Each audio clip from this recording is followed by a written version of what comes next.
Good morning, good afternoon, good evening, wherever you may be in the world.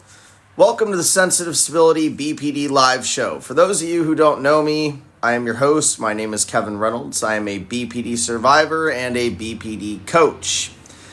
We go live here on TikTok every morning, Monday through Friday, 7 a.m. US EST, where we talk about a different topic related to borderline personality disorder. So, this morning's topic, something we haven't actually gone over lately. Sometimes we rotate a little bit. Some of the topics are really important. This one, we haven't touched base on, I want to say, in maybe over a month, which is very abnormal for this show. That is the fear of abandonment and the jealousy complex. Good morning, guys. Thank you, Nicole. So, a lot of people think of BPD and they relate it to jealousy, feeling jealous, being jealous, jealousy in relationships, right? Jealousy in general, really, but especially in romantic relationships. Jealousy is a direct delineation, thank you, Amanda, thank you, guys, of the fear of abandonment. That's where it comes from. There's a lot of the triggers that can be tied very closely to fear of abandonment, although they can spark any symptoms. Being compared to other people is an example. Whether we're comparing ourselves to someone else or our partner's comparing us to someone else, or we believe our partner is comparing us to someone else. Thanks, Jill. Thank you, guys. I appreciate you all. Thank you, Vitality. Good to see you all this morning. So what is the idea of fear of abandonment and why does it happen? Why is that a facet of this condition? Of which is everybody. I've heard many people believe and say that fear of abandonment is what makes BPD different from other conditions. But there's a lot of things that make up the makeup of BPD. It is an entire personality disorder. Fear of abandonment is a big symptom. It is one of the hallmark symptoms of this condition. So where does it come from? It comes from a lack of self, just like everything else with this condition. It comes from the lack of self. When you do not feel whole inside, when you do not feel like a good enough person, when you feel worthless, when you feel, inadequate, invalid, unheard, unappreciated, overlooked. When you feel these ways, it's very easy for the fear of abandonment to kick in. Very easy. And that is because we don't feel whole enough inside. When you feel good about yourself, you don't worry so much about your partner leaving. When you learn to fill yourself with elements that aren't dependent upon how other people feel about you, you won't have a fear of abandonment. The truth about getting better when you have BPD is that everything you have to do is super simple. It's not easy to do. Thank you, Jill. But it's super simple to do. Okay? And it's about systematically attacking each and every trigger, each and every emotion. You must attack it until you learn how to handle the trigger throughout your life. You're not arguing about as many things as you think you are, but it's very easy when the argument is not going your way or you feel very unheard or uncared for or unloved. It's very easy for us to go down the road of, they're going to leave. I'm getting rejected. They're going to abandon me. They're going to find someone else better than me. You don't know how many times I've thought about stuff like this. Throughout my life, I have... I'll just catch up on this real quick. Somebody's talking about stuff not working. I just want to make sure we're good. Oh, notifications for this live would work. I don't know. It looks like Jill says they don't work either. I don't know, you know. I think it might be what Jill's saying here. The content of this live, I don't get flagged or anything. Like, I don't get any notifications in terms of me crossing a line or anything anymore. I've gotten all that straightened out. In the past, we have to learn. We're talking about a topic, and then we learn we can't talk about that topic, so we don't talk about it anymore. We don't have any strikes on our account whatsoever. But I do imagine, I think I have it selected that it's 18 plus as well, like the live. So maybe they don't want to send out notifications given to people under 18. Anyway, back to the point though. In order to get out of the condition, you have to beat all of the triggers. The triggers are what create the symptoms. That's how it works. Triggers turn into emotions, which turn into symptoms. You have to understand how to change your perspective surrounding each trigger. So for fear of abandonment, you need to understand what it is that causes you to have that spark initiate the fear of abandonment. If it could be stuff that's totally unrelated in your head. Every time you get disrespected, you explode and yell at someone, right? And then afterwards you feel incredibly guilty because you have had inappropriate anger, rage. But the real trigger is feeling not good enough in that case, feeling rejected, you know. You have to be able to break down the scenario beyond the emotion, deeper than the emotion every time. Good morning, Judy. Judy says, did you have extensive therapy? Yes. Yes, I did. I have had over 4,000 hours of therapy. I tried a lot of different therapies, CBT, DBT, MBT, group therapy, individual therapy, read a bunch of workbooks, read a bunch of books, did a bunch of programs online, inpatient, all sorts of shit, lots of medications. None of it was working. None of it helped me, really. And that is the sad part, and it's exactly why I do what I do now. I coach for this condition. And although very well qualified, and I could very well go counselor, I coach for a specific reason. And that reason is because I don't believe that therapy works for this. I think therapy is cathartic, but I just don't believe in it. Every once in a while I'll have somebody say, I got better with therapy, but define better, you know? I mean, truly define it. I have 0 splits, 0 episodes, 0 symptom manifestation. I feel good. I feel good. I feel whole, like a whole person. And, you know, if something is working for you, like I always say, then by all means go for it. It didn't work for me. Most of the people that find me have tried all this stuff. They've been in all these courses, and I hate it. I hate that it's not solving the problem. I wish it was. I wish that all these therapy models would solve the problem. Otherwise, I wouldn't have to do anything about it. And I would have been saved a long time ago because it wasn't for a lack of trying, I'll tell you that. Happy Face, I like your name.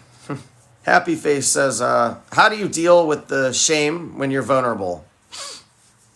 Well, I always say that guilt, blame, shame, embarrassment, and fault, right? That complex of emotions are largely unproductive. They have really no good weight whatsoever when it comes to getting better from BPD. They hold you back, is what they do. And nobody wants to hear all of our bullshit apologies anymore anyway. Nobody wants to hear how sad we are because we messed up. I mean, then they have to come for us after we've done something wrong. I know that the shame is overwhelming. I understand that. I know that the vulnerability is undesirable and comes out of nowhere. I get it. Usually it comes after you've done something wrong, you know? And there's a reason for that. Just like anxiety or any other emotion, it's built into the human body to tell you that something is wrong or something needs to change. Yeah? Well, what is that needs to change? It's not you apologizing, I'll tell you that. I always focus on action, accountability, and responsibility. And that goes for everything. You look at today's topic of fear of abandonment. You need to be accountable for where you are smothering your partner. You need to be accountable for where you are making them uncomfortable, for where you are going too far. You need to be accountable for where you're controlling or manipulating them. And we hate those words. I get it. I remember, okay? I do get it. I get it. Responsibility solves your problem, though. Jacob. Good morning, Jacob. This is AI. He is not a real person. Okay. I like it. I wish, that'd be great. Imagine 1,000 of me and 1,000 different lives. I could use an AI bot and talk about 1,000 different topics related to BPD every day in 1,000 different lives. That'd be a whole lot more effective. So if it ever gets to the place where I trust an AI bot talking in my behalf, I might as well create 1,000 of them. Solve this overnight, right? Danielle says, good morning, Danielle. What is the difference between therapy and coaching? Okay, good question. So for one, coaching, I'm not licensed, so I'm not a mandated reporter. People could tell me absolutely anything. When I was in therapy, I thought about becoming a counselor for this. I thought about a lot of different options to try. I thought about clinical psychology. I thought about a lot of different options, but I had trouble with them. I couldn't trust them. I didn't feel like they really cared. I mean, I know they do, but only kind of on the surface, They wouldn't share their own experiences with me. They weren't there in the middle of the night when I was running around my house like a crazy person, making all sorts of threats. They were more of a soundboard a lot of the times. I had to spend the first 30 minutes of every appointment catching them up to what happened since the last time I saw them. They didn't experience this. Well, maybe some of them did, but they certainly hadn't gotten through it if that was the case because they couldn't help me. So when I decided I was going to help with this, I said, I'm going to be my raw, authentic self. So, I end up saying the word fuck sometimes. It happens. I share my experiences along the way. I am a big fan of camaraderie. I get in the actual trench with the people that I work with, and I stand by them. You have to be there when they fall down, and you have to be able to help them get back up, and they have to know that you're going to stay. I don't break up with my clients. I can understand and tolerate the explosions we have, the splits that we have. I can't be, because I've suffered from this, I can't be manipulated like a therapist can. But then again, you won't even try because you won't want to. The people that end up talking to me, I become an open book to them. You see? And when I'm opening the book of my life, it's much easier to relate to me. I think relatability is a big, important part of this. I think the camaraderie is a big, important part of this. I have 24/7 tech support built into my programs, for example. And that's because I couldn't see it any other way. I mean, to really help as many people as possible. I do sell the modules by themselves, trying to make it affordable to everyone. And I even have an option that doesn't have sessions built into it. It's all types of different, thank you guys. All types of different ways that you can get better working with a number of my programs. But the main program, I have to be there, for it to move fastest. Gord. Good morning, Gord. Good morning. Never started truly healing until I found your TikTok. Oh, man. Well, that touches my heart because that is exactly why I do what I do. I don't do this for me, I don't do this for me. I do this because I cannot believe that there's other people who are out there suffering like I was. I can't believe that. And I know that there's no one out there who's like me doing anything like this. And that part is completely ridiculous. That's terrible. And I needed somebody like me. I really, really, really needed me. And I was not there. Have you tried neurofeedback therapy at some point in your healing journey? No, I haven't. There's a few therapy models that I have not tried. What are some other ones I haven't tried? EMDR, I haven't tried. But I will say, it's like the people that have tried EMDR, they still end up here. I think some of these things help a little bit. Like DBT helped a little bit. It helped a little bit with my perspective changes in terms of like radical acceptance, for instance. That was a helpful thing.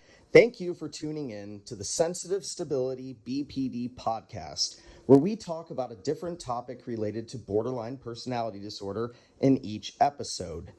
If you or someone you love is suffering from BPD, please don't hesitate to reach out. You can visit us at our website, sensitivestability.com. Click the contact button and share a little bit of your story, and we'll point you in whatever direction we can. Share this podcast with someone you know in need, and thanks for listening. Back to the show. I got out of that, but I certainly didn't have to pay $15,000 in 9 months to get it. You know what I'm saying? Like, I could have gotten that in a single mentality shift talking to the right person, which is why my program's a 2-month program, for instance. It's because it can happen in 2 months. Jill says, I'm my psychologist's favorite person. It's unhealthy, but also addictive. Well, the favorite person complex is addictive. No doubt about that. And it might be, things are what you make them in the world, right? Thank you, Sophina. Good to see you here this morning. Things are what you make them.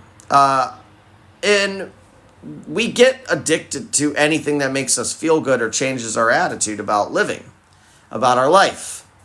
So I would ask you, Jill, I would challenge you, and I would say this. People only do things if they're getting a benefit. I would ask you, what's the cost for the benefits that you're getting out of it? Is it somehow holding you back? I would ask you those kinds of questions. And if not, if it hasn't crossed any lines and you feel mostly okay with it, then who the hell is anybody to say no to that? The favorite person complex it's an unhealthy manifestation for sure. You know what I mean?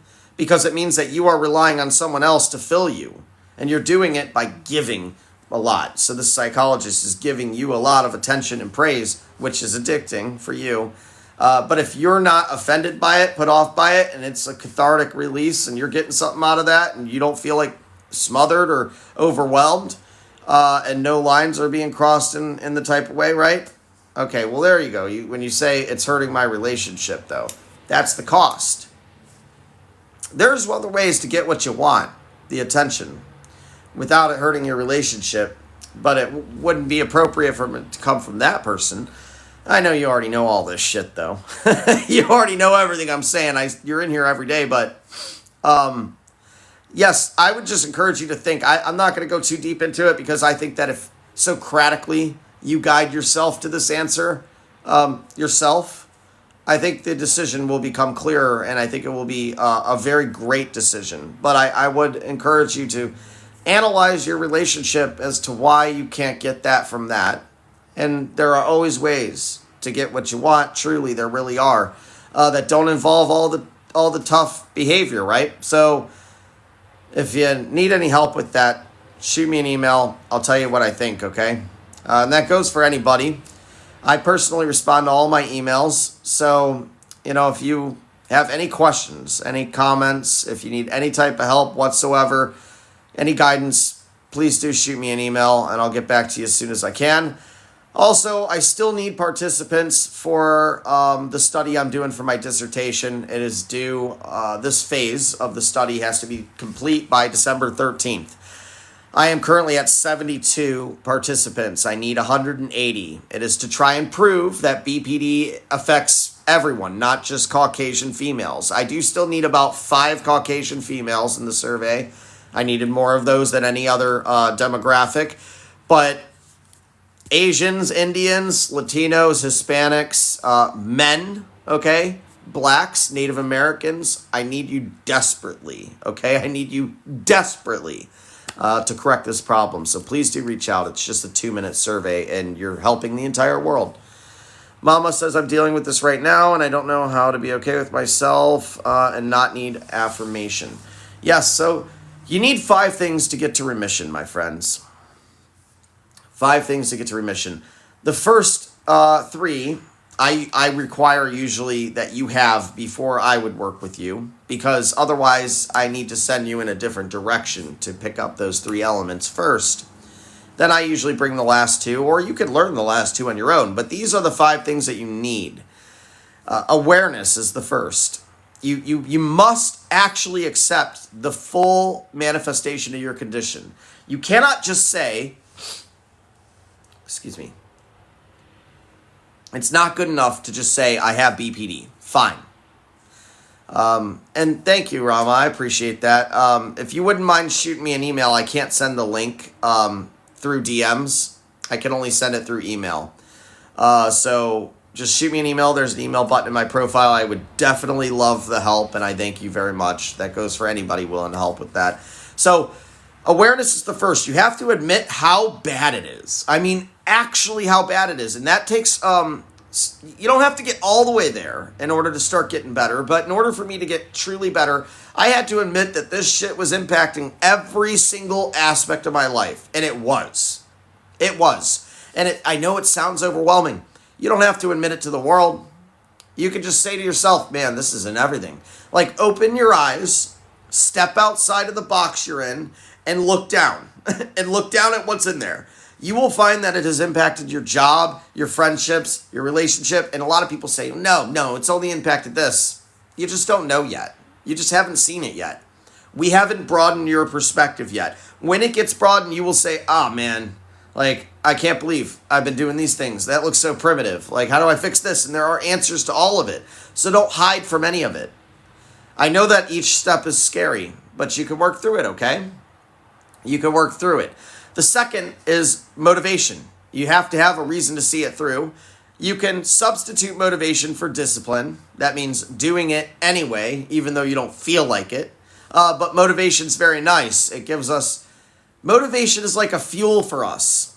Before remission, we are motivated to please our partner, to make our favorite person happy, so that we get what we need. You need to have that kind of motivation for yourself. Now, it can ironically be to save a marriage or save a relationship. That is a good enough motivation to start. I can get you through all the courses of motivation that you need as long as you have at least one. You have kids? That's enough motivation. You don't want kids to get this condition. Trust me. I mean, you know. You know better than anybody, right? The third is a will to change. You absolutely, positively must have a will to change. You have to have one. Like I always say, nothing changes if nothing changes, man. You will remain in the same exact place you are right now for another year and another year and another year and another year, the rest of your life. This condition doesn't go away. People say, well, it gets better with age. It matures along with your age. It changes. The suffering doesn't go. The pain doesn't go. The coping mechanisms alter. Sometimes they get worse. Sometimes they get a little better. But your pain and suffering remains. Thank you, Mama. That said, the last two things. You need skills and perspective changes. Skills are for temporarily getting out of the problems. Perspective changes are permanent solutions. So you don't have to walk around practicing all these skills annoyingly every second of the day. It can feel that way when you start trying to get better because you're like, shit, so much is wrong. How do I fix this with this skill? How do I fix that with this skill? And it's so overwhelming. You're getting some wins, but you're not understanding, everything still feels terrible, but you're solving all the problems. That's because you have to adopt the full perspective changes so you don't have these problems come up anymore. Thank you, Jill. And then you need to learn to self-validate. You have to learn to validate yourself. You have to have a complete center of self. Self is broken into three categories. Identity. Who are you? Most of us don't know when we flock to any person or organization or thing, and we become that thing or person. We surrender all sense of our being.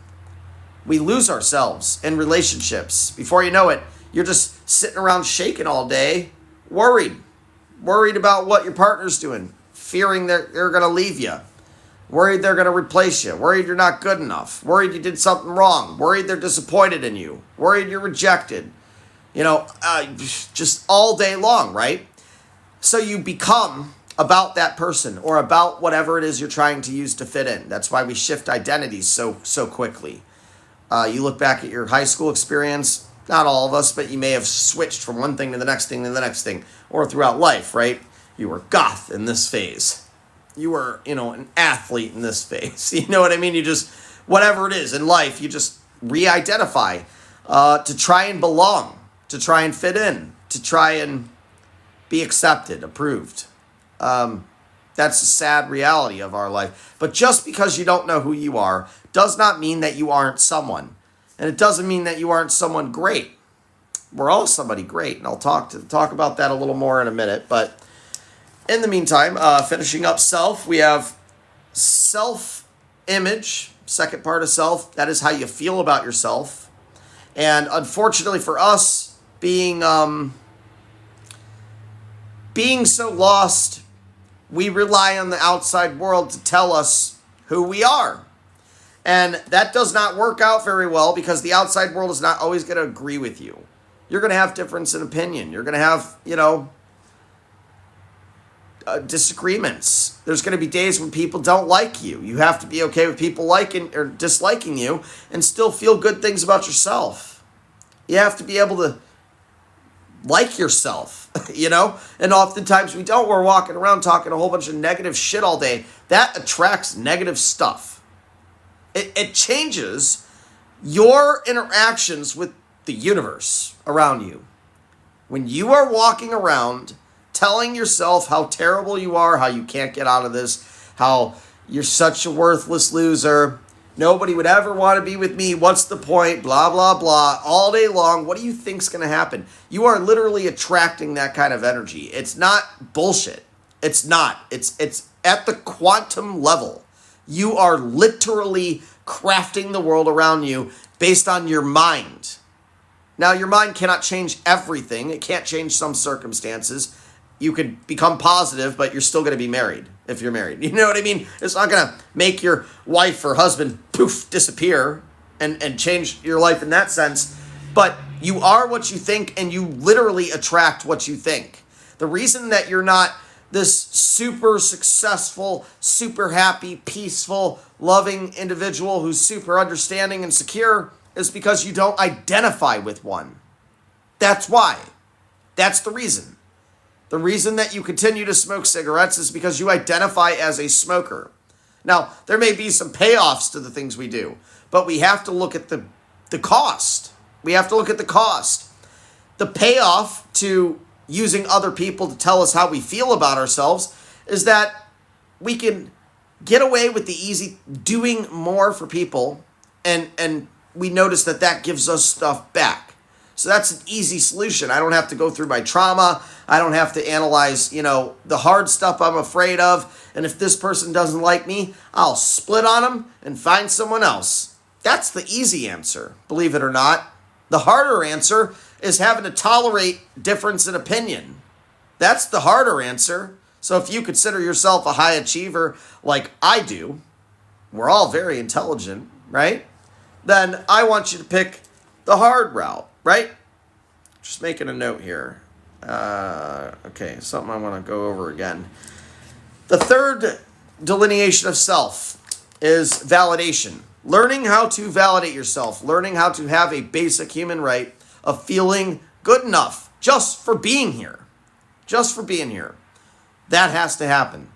Without that, you will always feel lost. You will always feel terribly alone. And validation is so backwards. It's so funny now that I understand it. Before I had no idea. I had no idea how to validate myself. I relied entirely on everyone else reassuring me. Everyone else filling me. Let's see. I think I want to address this comment by Judy here. And I don't know if you're still in here, Amit. Amit is in India right now, so he... it's really awesome that he's able to drop in, but it may be tough for him to see everything. I'm not sure exactly the situation with the Wi-Fi or whatever it may be. And time difference is very extreme at the moment, but thanks for being here, Amit. I appreciate you. We all do. Judy says, I just had someone say to me, I'm not a faithful person, and it stung a little.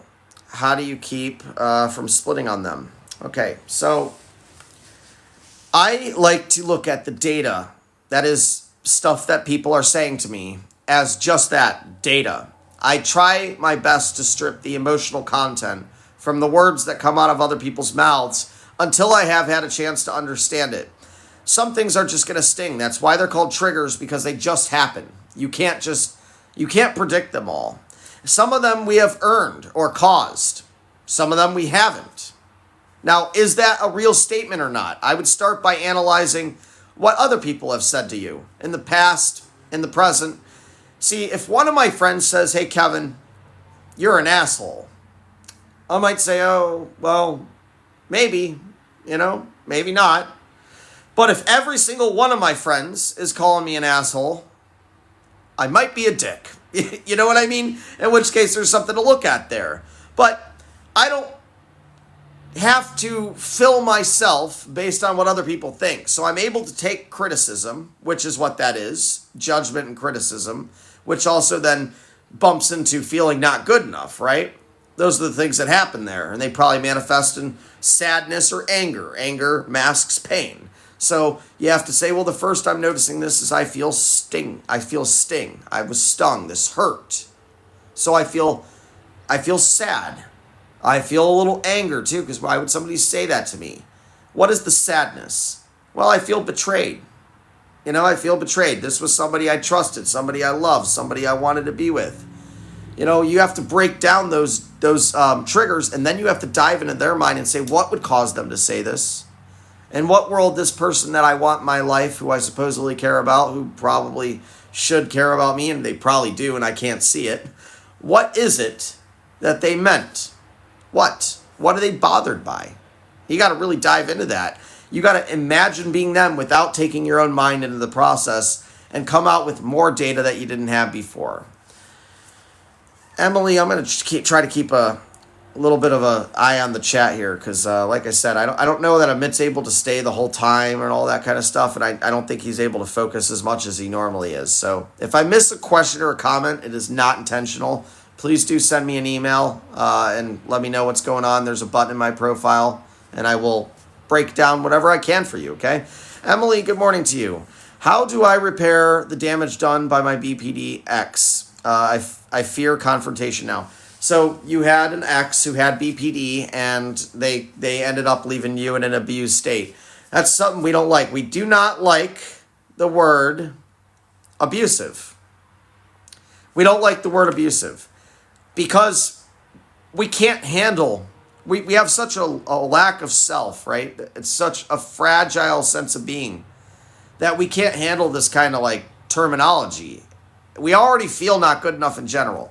So that said, that's our perspective over there. And I had to say that because there's people with BPD here who are watching too. And I have to help you understand many things can be true at the same time. The stuff that I did to my partners was controlling and manipulating and abusive. And I couldn't beat it until I admitted it. And I wouldn't admit it because I was afraid myself. We manipulate and control our environment to try and feel comfortable because we're scared. We don't want to be hurt anymore, which is part of what I think you should investigate, Emily. I think you should think about where it comes from, why it happened. Why was your ex like this? It wasn't just because you can't stop at the surface. It wasn't just because they want to control you. It's because they were scared. They were terrified. They were terrified of you leaving, which sounds like it happened, I'm not saying that you're right or wrong for leaving, for example. I think that relationships can work if both people want them to and both people have a will to change.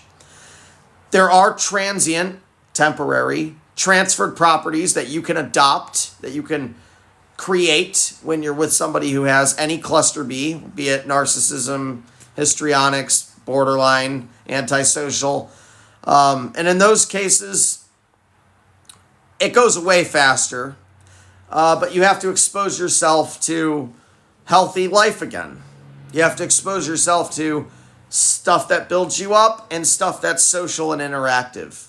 And that's really half of it. The other half is the mental process of trying to have empathy for the person that even might be your worst enemy.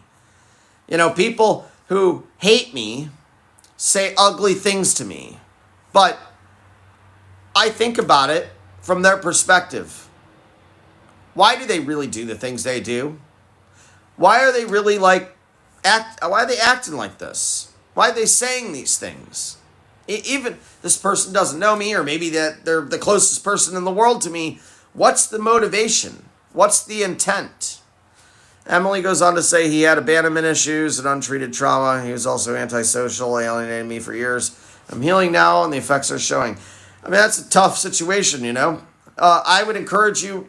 You can't usually skip healing, but you could speed it up. You could speed it up. If you want to shoot me an email, Emily, and tell me some of the story, I'll point you in whatever direction I can that might help you move a little faster. I will tell you there are ways to move faster. There are. Solia says, my ex couldn't handle me asking for shared accountability and responsibility. That's just the thing about accountability and responsibility. I'm glad you brought that up. Only focus on your own. Don't worry about theirs. You say, but they're not putting... Don't worry about that. Just worry about your own. Thank you, Sue. Only worry about what you can control. Only worry about your accountability. Only worry about your responsibility. Set the example. Maintain boundaries. Boundaries are things that you set and enforce. They are not things that you expect other people to follow. It is frustrating when you are the only one working on yourself and working on the relationship. It is frustrating. But the quickest way to get him to work on it is to set the example. That's the truth. And as Amy says, not worrying about their accountability is so hard. Yes, it is. But think about it. If I'm worried about all the things that Carolyn's doing wrong in this relationship, for instance, let's say she's making a bunch of mistakes. Let's say we're both making mistakes, right? What am I to do about that? I come up to her and say, you don't take any accountability. She's just going to defend. I say, you don't take any responsibility to fix anything. She's just going to attack me. There's no part in life where you have to reach the place where I am for her to be able to walk up to me and say, you're not taking any accountability. And I'll say, oh, okay, tell me where. Oh, I'd love to take accountability. Let me think about that. You have to get to a very high sense of awareness to be able to say that. Most people react defensively and they attack. That's what happens. And Jan, I'm not saying let them do whatever they want to do. That's not what I said. What I said was, don't worry about their accountability. Worry about your own. I didn't say tolerate abuse or if the relationship isn't consistently reciprocal that you should stay. In fact, you shouldn't if it's not consistently reciprocal. But telling somebody all the ways that they're wrong doesn't get you what you want. There are better ways to relay these things. There are better ways to get what you want than coming across that way. And a lot of people don't understand the therapy statement. You know, they say use I statements, right? Use I statements. Don't use you statements. There's a reason they're saying that. It's because you comes across aggressively. But it's very hard to find ways to only use I statements. It isn't impossible, though. Once you get that trick under control, once you get that skill set under control, exactly. I statements don't work from the surface. Just like all the other shit, this is one of the reasons I didn't like therapy, and this is why I coach and I don't do therapy. It's because the therapy stuff wasn't working. They say take space and time. Space and time doesn't work. I come back just as pissed off. But that's because you don't do space and time correctly. You're not doing the work when you take space and time. You're ruminating on the problem when you take space and time. I statements don't work because you're still so concerned with being heard that you have spent no time hearing your partner. It's not about you being heard. It's about your ability to hear everyone else. That solves the problems. It solves your problems. You just don't know it yet because we've always spent our time trying to stand our ground and make sure that we're heard and understood. And then the other person's doing the same thing. And you have boom, boom, boom, over and over again, back and forth, fighting and fighting and fighting. And it never fucking stops. Never stops. Emily says, can you tell me why he blamed me for his anger, etc.? Well, because it's way easier than blaming himself. Before somebody with BPD gets better, okay? Before somebody with BPD gets better, they will blame every other person and every other thing. And then the next hurdle after that, if they say, oh shit, maybe it is me, right? They hurt enough people in their life to where they're like, maybe it is me. Now they're blaming themselves. But it isn't your fault either. You didn't ask to get this. I didn't ask to get this. It might be my fault after I know I'm doing it wrong. And I might be responsible and accountable for fixing it. But I didn't create the manifestation of this condition in myself. I didn't ask for that bad stuff to happen to me when I was 6, or my father to be an alcoholic and lock himself in a room and ignore me my whole childhood. I didn't ask for these things. I didn't ask for all the stuff that happened. Now, the problem with getting better, though, is we remain a perpetual victim. So after we can't blame other people, we then blame ourselves. And then, oh, poor me. So everybody then comes to me and they say, oh, poor Kevin, let me make you feel better. So I hurt you and then you have to make me feel better? That's back-ass words, you know? Then you have to get over the part that it's unfair that you're the one that has to do all the work because you're the most capable in the room. I mean, there's all these problems. There's all these problems in the way. Thank you, Vitality. I appreciate you. And I hate that there are these problems, but I hate worse so, thanks, Jill, that there's no one to help walk you through it. I hate that worse. There was nobody there for me. If there was, I would have been saved. And that I suffered forever with it because there was no answer. That's why. Eventually, I had to face the music myself, which was extremely difficult. Everything I had to do was absolutely fucking terrifying. That's the truth. It's not easy to get to, a better place. Thank you, Jill. But quite frankly, I ran out of options. I tried everything I could, and I ran out of options, and I started saying to myself, shit, this is never going to change. The things that I'm doing aren't working. I might as well just do them some other way, whatever way that may be. I don't even know if this is smart or not, but it sure the hell isn't what I was doing. You know what I mean? And I end up getting more of what I want. Thank you, voice. Thank you, guys. Thank you to everybody who has been contributing. I want to remind you that the gifts that you guys provide, they don't go in my pocket. They go into the advertising budget to push and promote this live. As I always say, you never know who's out there who may need to hear some of this today. You may not be aware of that poor gal or dude out there who's suffering. There's people who just had episodes who find this. There's people who just lost their best friend, just lost their marriage, their partnership. There are people who just lost their job. There are people who are struggling to get better and, still suffering with all the pain. They might even be functional. There's people at all points of the ladder that find this live. That's the truth. So I do try to curate the experience around the most broad perspective. I will say that. If you feel as though I'm not hitting the nail on the head for what you're going through, please do shoot me an email. I would love to help you whatever way I can. I do personally respond to all my emails. Just click the profile button, click the email button, tell me some of what's going on. If you don't know what to say, just say hi. I'll know what to say to you. Judy says, did you find therapy never answering your questions or just going in circles? Absolutely. Yes, I had massive issues. And it's because most of them, if not nearly all of the therapists out there, they didn't have BPD. And so they don't understand what it is I'm trying to say. They don't understand my experience. They don't understand that stuff. And that part sucks. That part sucks. Nothing like being unheard, I'll tell you that. Thank you, Sue. You go your whole life with this condition already being unheard, feeling completely alone. There's reasons for that. And it's because, hey, wouldn't it be great? Let me say this, okay? When you hear you have BPD, it's really terrible news. You're like, there's a cathartic release because you're like, thank God it was something I can blame it on this now. That's great. Now I know what it is. Maybe I can get better. Then you learn that there's really no help for it out there, which is why I do what I do. This is the only place I know of on earth that's getting people to full remission. Sadly, I don't know of any other place that's doing that. And I say that very heartbroken, right? But look, when you get the condition, what happens? Everybody says, oh no, BPD, what's that? You got BPD. Oh my God, it means you're going to have fear of abandonment your whole life. Unstable relationships. You get all these ridiculous adult temper tantrums that make you look like a child. You have outbursts. You're going to hurt yourself, sabotage yourself, ruin your life, quit your jobs. You won't have a sense of identity. You're going to be mood swing, back and forth, quickly depressed, and all of a sudden I'm happy, and back and forth, back all this anxiety, the paranoia that kicks in. That's your life, and there's no cure. There's no medicine. Have fun, bitch. That's what happens there, okay?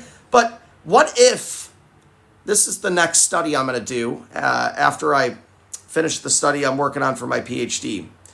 The next study I'm going to do is identifying the favorable positive correlations. What if we had a world where I walked in and I get assessed and they tell me I have BPD and they go, oh my God, dude, did you realize that only 3.5% or less of the world population has this?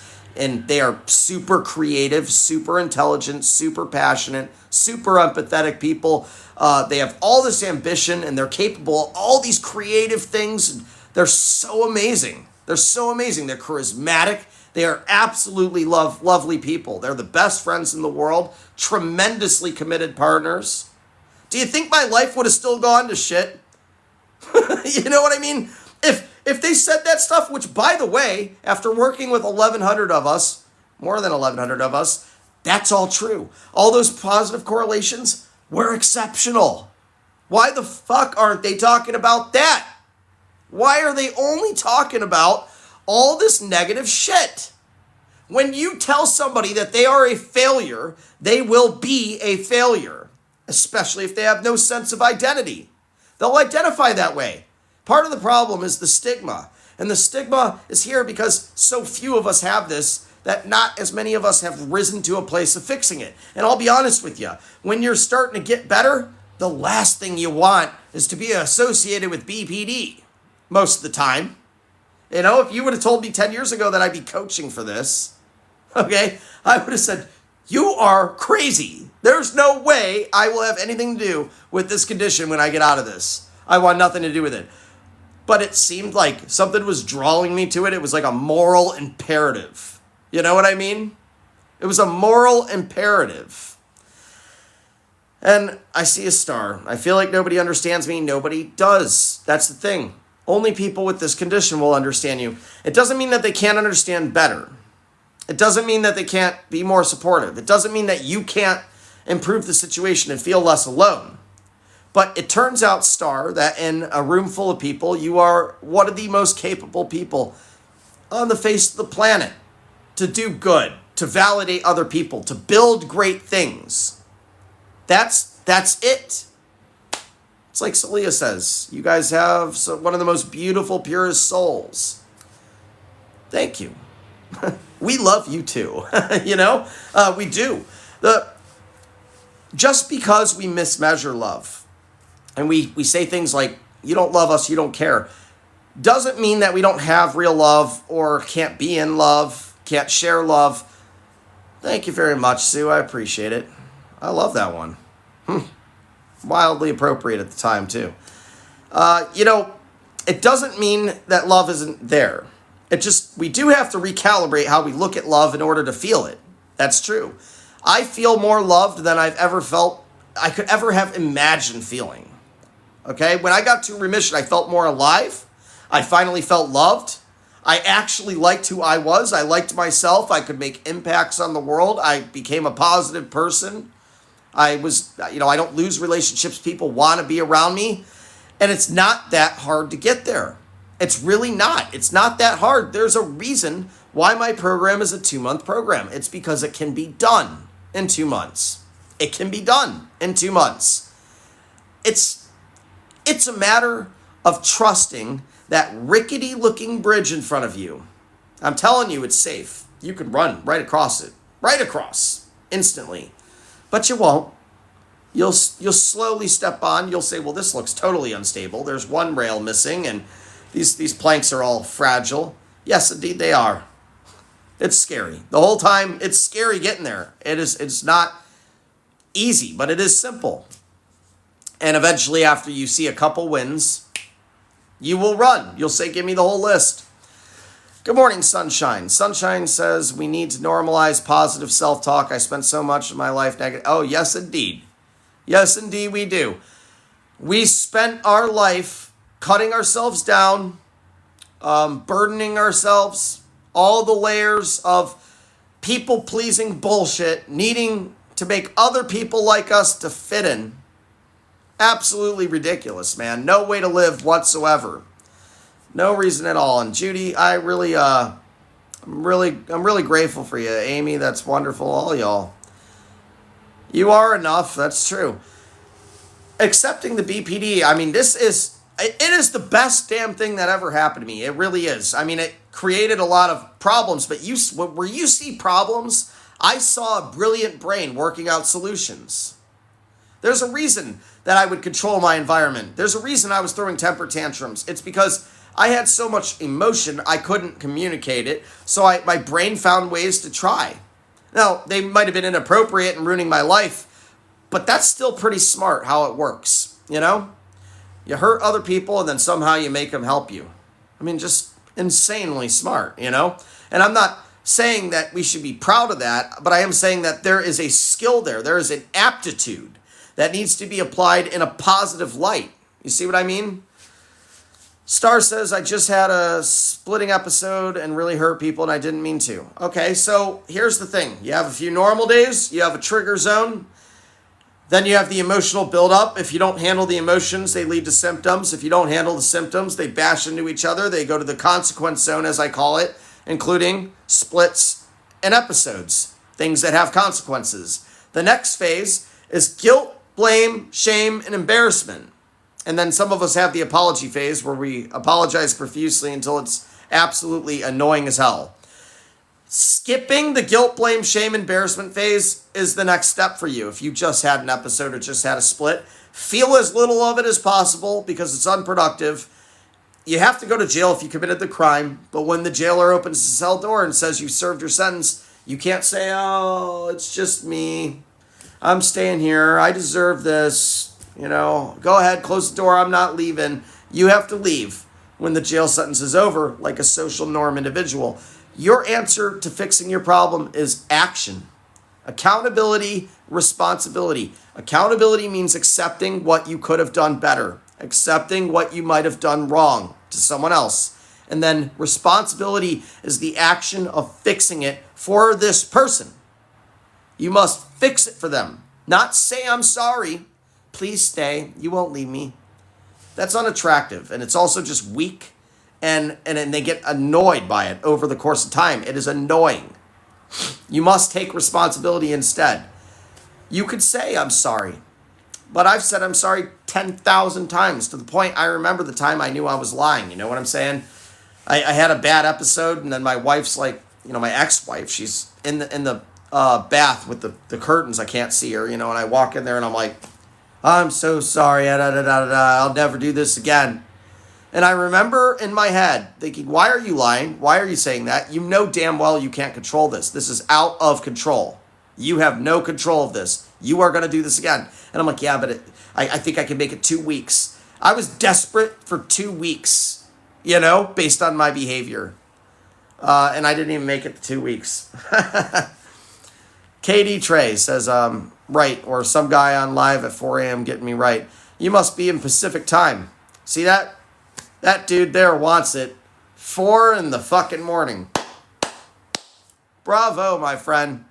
Bravo. I do post the lives on YouTube. Actually, Amit does it. Amit is our moderator, our lovely moderator, who is in India, still tuning in, moderating our chat here. Big round of applause for Amit too.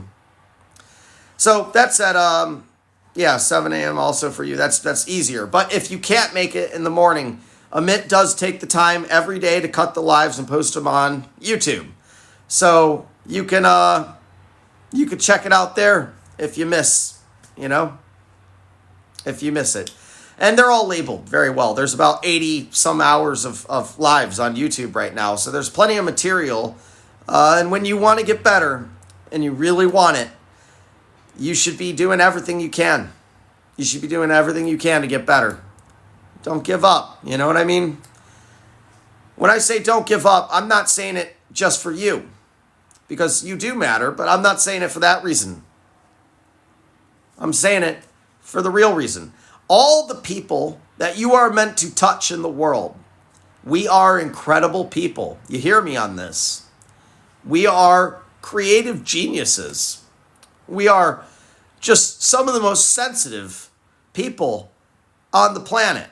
We're the ones that, we might break some rules sometimes. Might be a little troublemaker here and there. But we're the ones who see things differently, who can make an impact on the world, a dent in the universe, right? And you're letting that potential go to waste. Sadly, all the people who need you out there will never see the joy or creativity, thank you, vitality, or changes that they need to see that you're supposed to make, as long as you are stuck in victim mode, saying to yourself, nobody loves me, nobody cares, I'm worthless. You are, in fact, one of the most capable people on the face of the planet. And there is nobody who can swoop in and save you the way that you think.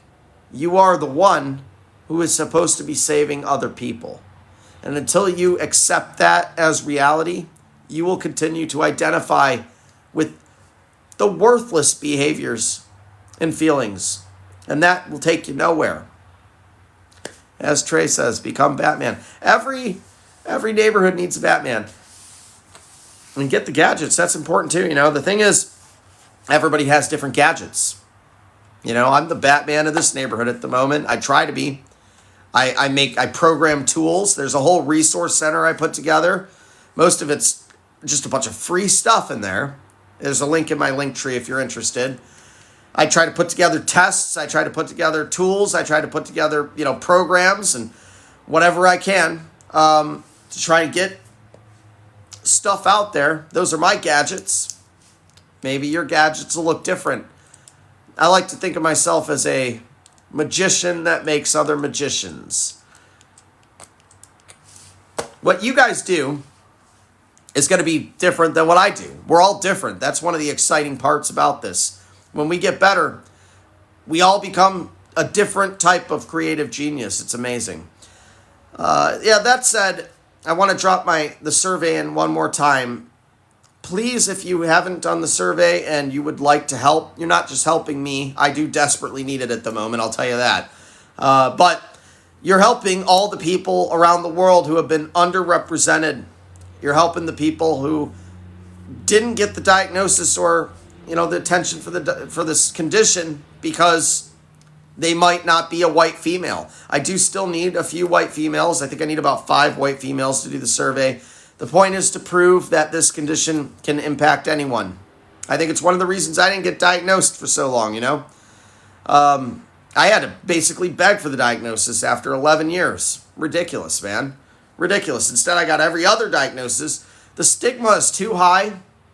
The barrier of entry for understanding this is too high. It needs to be reduced, and I definitely need your help. So if you're happy to help with the 2-3 minute survey, it's just a questionnaire. It's very easy. It will be a part of my dissertation study. I need the help. So please do email me or reach out, and we'll get it to you. I want to remind you all that we go live Monday through Friday, 7 a.m. US EST here on TikTok. The lives are posted on YouTube if you miss them. There's a link in my link tree if you're here on TikTok. Check out the Resource Center. Get some information. Check out the Emotional Tank Training Tool. That's really useful. Trying to figure out exactly, what caused this emotion is the first step. Thank you, Vitality. Sue, I think I did email it to you, but if not, I'll make a note here and I'll do that. I really appreciate your help. I think I've watched most of the YouTube now. Good for you, Courtney. There's a lot of content there. Good for you. I know that everybody here has been dealing with the shit for a long time. I know that. And I know you're all different points of the ladder, but I want to remind you, I have been in full remission for years now. I'm not on any medications, okay? Don't just stop taking your meds. You could have seizures that way. I've had people tell me they stopped taking it because they hear I'm not on any meds. I didn't just cold turkey stop them, you know what I mean? I'm not on any meds. I have no symptom manifestation no splits, no episodes. I live a happy life, and if I can do it, you can too. I had one of the worst conditions or cases of this condition I've ever seen. If I can do it, anybody can do it. That's the truth, guys. Thank you for tuning in to our show this morning. Please show up tomorrow. If you were not seen or heard, or I missed your comment or question, I do apologize for that. Please do just shoot me an email. Let me know what's going on, or try again tomorrow. Friday is our question answer day, where we focus more primarily on the chat. Thanks for tuning in. I will see you all tomorrow. Have a great day, guys.